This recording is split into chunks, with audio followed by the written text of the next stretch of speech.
Hello friends, welcome to investment academy. आज हम बात करने वाले हैं म्यूचुअल फंड के बारे में, जिसमें बहुत डिटेल में उसके बारे में चर्चा करेंगे, अच्छे से समझेंगे, एकदम प्रॉपरली उसका एक एक चीज़, छोटी छोटी चीज़ें भी उसकी डिस्कस इस फंड में हम करेंगे। ये जो फंड है, ये अगर हम थोड़ा लॉन्ग टर्म ड्यूरेशन देखें तो बहुत ही ज़बरदस्त परफॉर्मर रहा है, लेकिन लास्ट 2022 भी बहुत अच्छा नहीं, काफ़ी ख़राब था एक्चुअली, और 2023 भी इतना अच्छा नहीं है जो इससे एक्सपेक्टेशन है, राइट। वो भी तब भी उसका फंड का जो परफॉर्मेंस है वो इतना अच्छा नहीं रहा। तो इस फंड का नाम क्या है? नाम आपको शायद पता ही होगा, SBI फोकस्ड इक्विटी फंड। एक फोकस्ड कैटेगरी का फंड है। क्या होती है focused category? I am sure आपको पता है, बट स्टिल बता देता हूँ फटाफट। और वो है कि फोकस्ड कैटेगरी एक फ्लेक्सी कैप कैटेगरी की तरह होती है। कोई रिस्ट्रिक्शन नहीं है कितना लार्ज में रखना है, कितना मिड में रखना है, कितना स्मॉल में रखना है।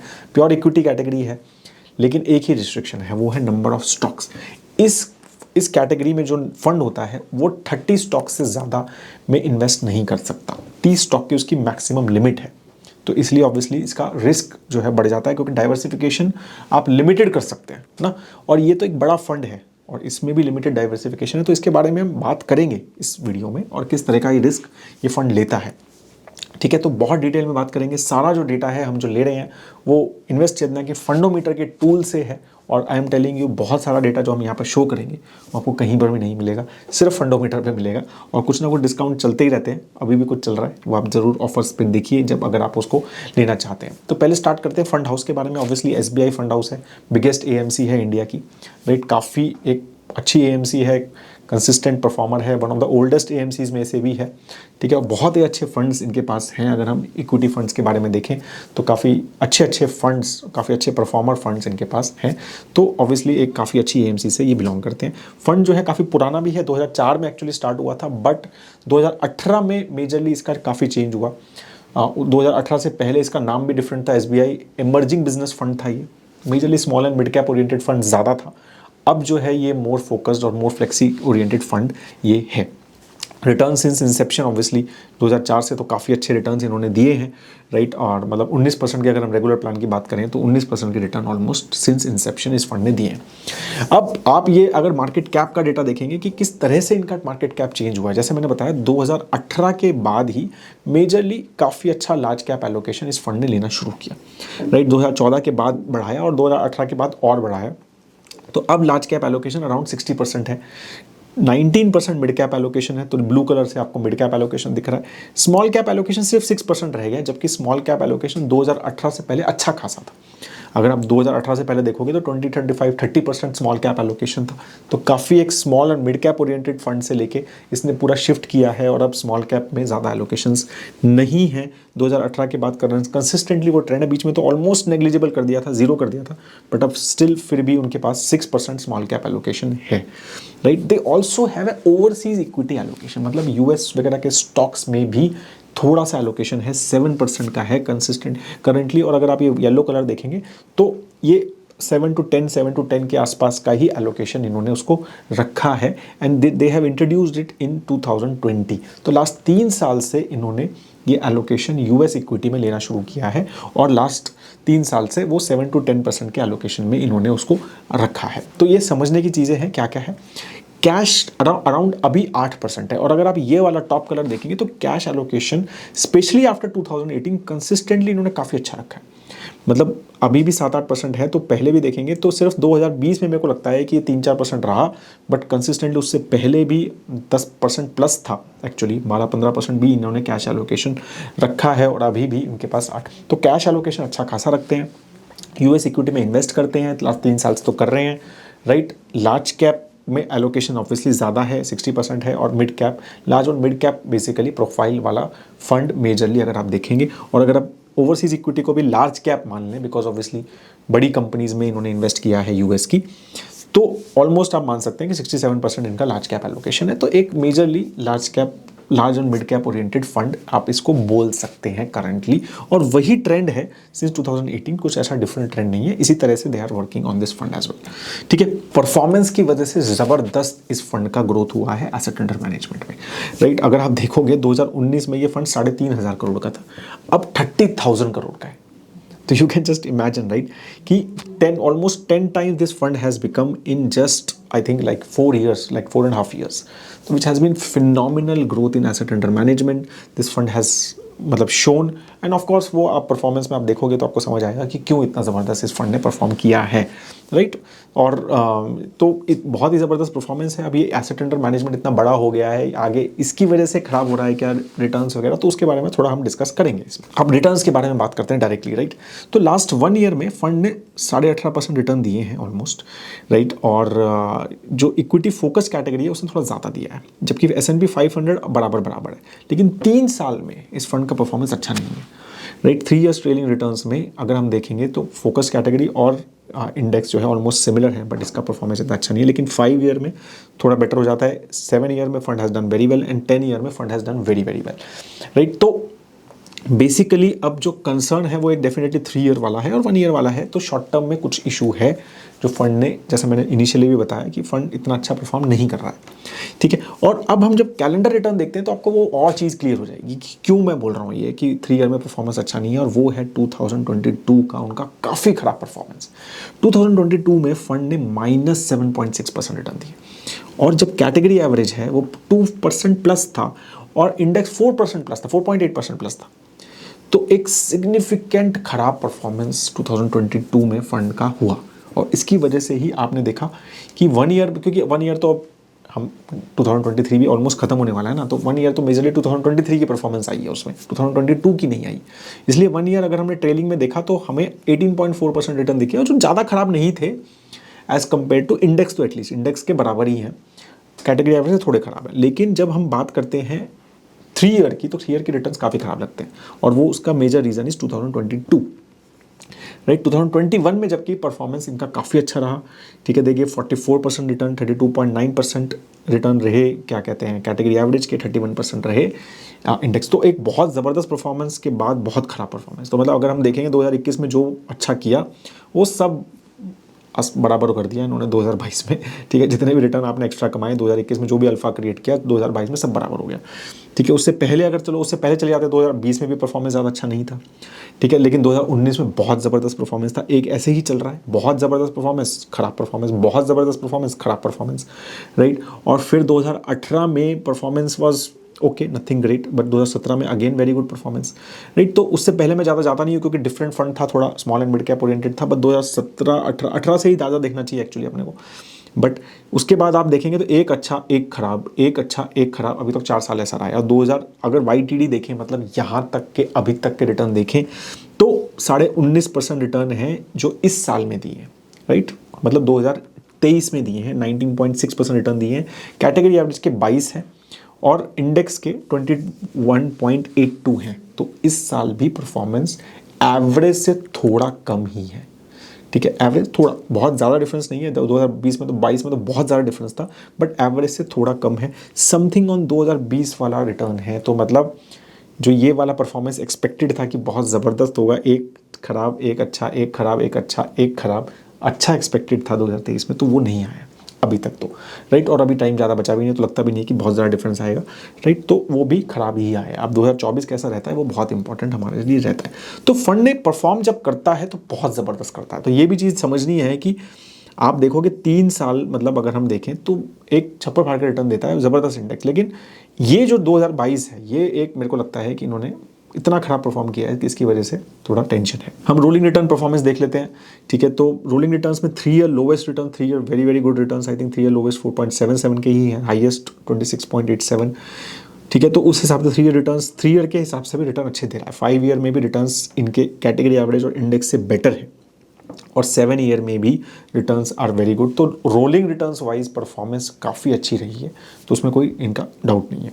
Fund manager R. Srinivasan ji is managing this fund from last 10 years, right? And मतलब I am a big fan of him, frankly. तो personal I am just telling you, क्योंकि जिस तरह से वो मैनेज करते हैं, जिस तरह से उनके इंटरव्यूज़ वगैरह सुनता हूँ, तो एक काफ़ी फोकस्ड और काफ़ी सिंपल और मतलब काफ़ी नॉलेजेबल चेहरा है, और काफ़ी कंसिस्टेंटली उन्होंने मैनेज किया है। SBI स्मॉल कैप भी इनका फंड है, that also if you can see the performance it has been very very good, और overall he is also a CIO of SBI mutual fund, तो उस हिसाब से भी we can see overall funds, मतलब क्या कहते हैं, fund houses performance as well. तो मुझे लगता है कि performance has been very good and he still managing this fund personally, तो उस हिसाब से fund has been doing very well. अगर हम पोर्टफोलियो डाइवर्सिफिकेशन की बात करते हैं, सेक्टर्स की बात करते हैं, तो मेजरली बैंक्स, प्राइवेट बैंक इनके सबसे बड़े सेक्टर हैं। फिर फाइनेंस कंपनीज तो 27-28% जो है वो बैंकिंग फाइनेंशियल सेक्टर में है। फिर FMCG में है 8.6, फार्मा में है 7% करंटली। तो किस तरह से ये चेंज हुआ है, तो यू कैन सी कि ऐसा मतलब बहुत सिग्निफिकेंट ऐसा चेंज आपको नहीं दिखेगा सेक्टर्स में।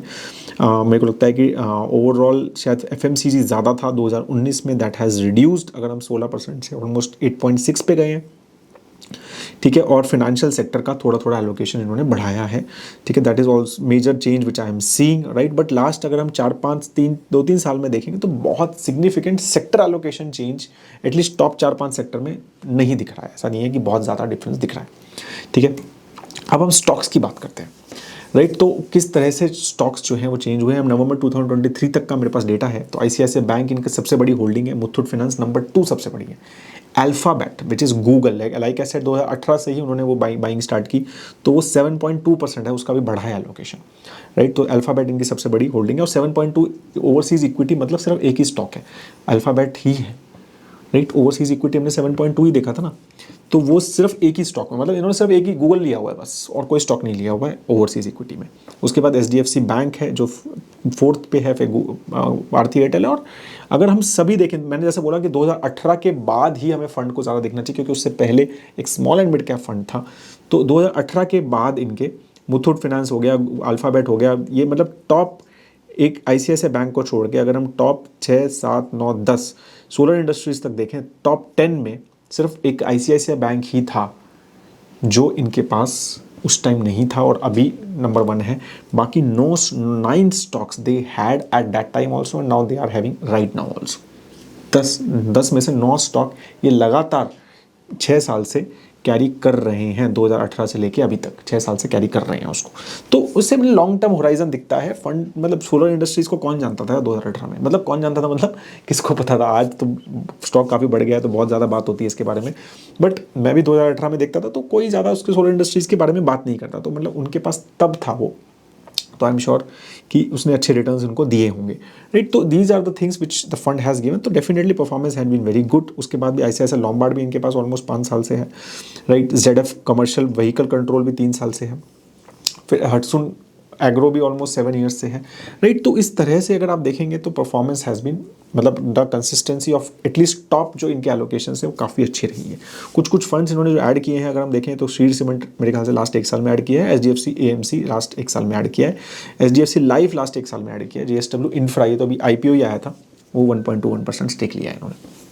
अब सबसे इंटरेस्टिंग चीज़ जो मैं बात कर रहा था, ये फोकस्ड फंड है, इसको 30 स्टॉक से ज़्यादा लेना अलाउड नहीं है, right. That's why you will see कि अच्छे खासे एलोकेशंस हैं, 8% ICICI बैंक में, 7% मुथूट में, राइट।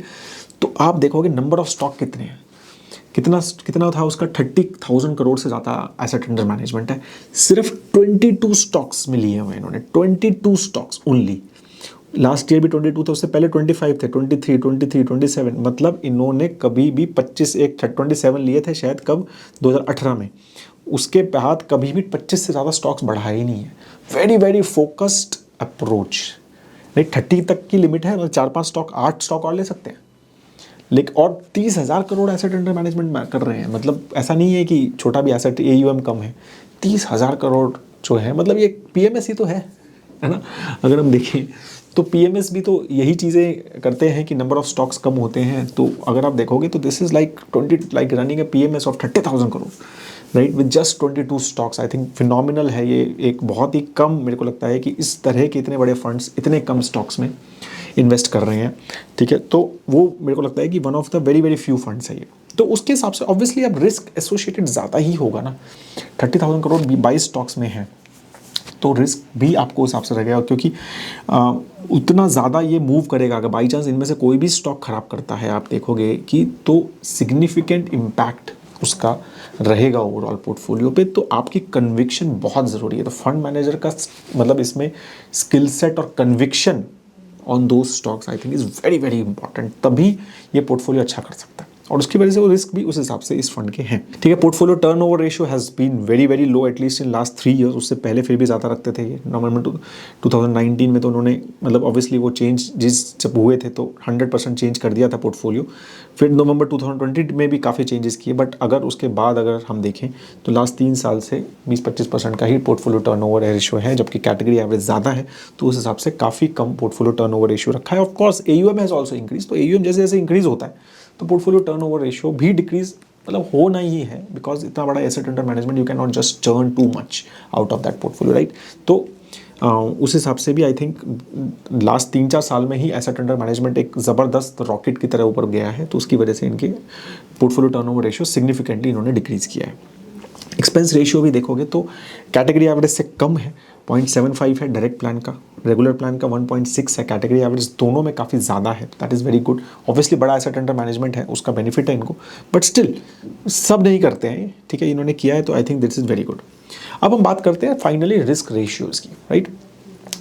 तो आप अगर देखेंगे रिस्क वाइज, अगर हम बीटा देखेंगे तो currently beta is quite low as compared to the category, मतलब द इंडेक्स, राइट। तो अभी बीटा इनका कोई 0.7 0.8 के बीच में है, एंड तो which is quite less than S&P 500 जो इनका इंडेक्स है। और अगर हम इवन द कैटेगरी एवरेज के हिसाब से देखें तो वहाँ पर भी 0.9 का बीटा है, तो उस हिसाब से भी तो they are taking less risk at least in last 1.5-2 years.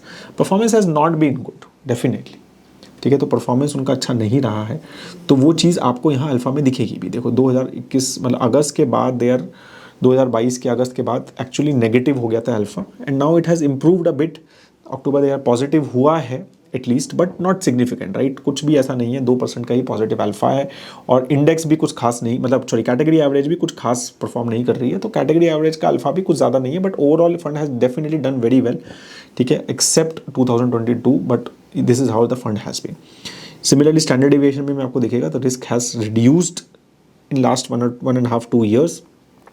अब ये रिस्क रिड्यूस जो किया है, अब इसके ऊपर हम डिफरेंट चीज़ें सोच सकते हैं, राइट। इसका एक तो रीज़न हो सकता है कि भाई क्या एसेट अंडर मैनेजमेंट बहुत ज़्यादा बढ़ गया है, तो उसकी वजह से they are taking a more मतलब रिस्क फ्री और less risky I would say bets, right. तो एक वो क्वेश्चन हम अपने आप से पूछ सकते हैं कि ऐसा है क्या, राइट, और उसकी वजह से क्या उनका परफॉर्मेंस ख़राब हुआ है क्या। But again as I think मुझे ऐसा लगता है कि ये चीज़ मतलब कोरिलेट किया जा सकता है डेफिनेटली कि रिस्क रिड्यूस हुआ है और तभी जो है परफॉर्मेंस ख़राब हुआ है, तो रिस्क वापस बढ़ाएंगे क्या और परफॉर्मेंस इंप्रूव करेंगे, तो that is again subjective, right. Risk बढ़ जाएगा कि परफॉर्मेंस अच्छा हो जाएगा, तो I don't know, but AUM का इम्पैक्ट इस फंड पे थोड़ा बहुत डेफिनेटली दिखता है विद 30,000 करोड़ इन 22 स्टॉक्स, ठीक है, तो रिस्क उसकी वजह से मुझे आई एम श्योर वो कम ले रहे हैं। But again I think the fund manager has done so well in so many years, right. I am sure those guys know better than us in this, और मतलब उन्होंने रिस्ट्रिक्ट, ऐसा नहीं है कि वो रिस्ट्रिक्ट नहीं करते हैं। SBI स्मॉल कैप में यही फंड मैनेजर ने बहुत टाइम तक अपने न्यू इन्वेस्टमेंट रिस्ट्रिक्ट करी थी, आज भी था शायद रिस्ट्रिक्शन है उसमें SBI स्मॉल कैप में, राइट। तो I think they are not, they don't shy away from that कि अगर इनको लगेगा कि ये पैसा मैनेज नहीं हो रहा है तो दे हैव डन दैट, और same fund manager has done that, right. तो मुझे लगता है कि performance should come back, especially looking at the fund manager's profile and everything and the kind of work they have done, and the risk obviously it is very very high in this fund। मतलब अगर हम एक flexi cap fund को देखें, एक category को देखें, मतलब हम सब कैटेगरीज मिला लें, large cap, flexi cap, value category, right, जो बड़ी बड़ी कैटेगरीज हैं, sorry large and mid cap, flexi cap, value category and focused, तो I think this is one of the very highest risk fund from that perspective. Even though beta कम दिख रहा है, standard division कम दिख रहा है, but still because of the makeup of the fund 22 stocks में 30,000 करोड़ का एसेट अंडर मैनेजमेंट है, तो वो चीज़ की वजह से मेरे को लगता है कि रिस्क डेफिनेटली एक एसोसिएटेड इस फंड के साथ है। और जैसे जैसे फंड का एसेट अंडर मैनेजमेंट बढ़ेगा तो मुझे लगता है कि they will keep on reducing, their beta will always be lesser, और मतलब because of number of stocks का restriction. But let's see how they perform. They have done very well, exceptionally well in 2-3 years. I hope that one of the years is ऐसा round the corner है, let's see. And अगर आप invested हो तो अगर मैं आपकी जगह हूँ तो मुझे लगता है कि I will still stay for some more time, because 2023 has not been great but at all has not been that bad as 2022 and hopefully things should be good. Again as I said, सिर्फ 22 stocks हैं, आपको ये समझना है, तो it is definitely high risk thing. That is all, have a great time ahead दोस्तों, जय हिंद।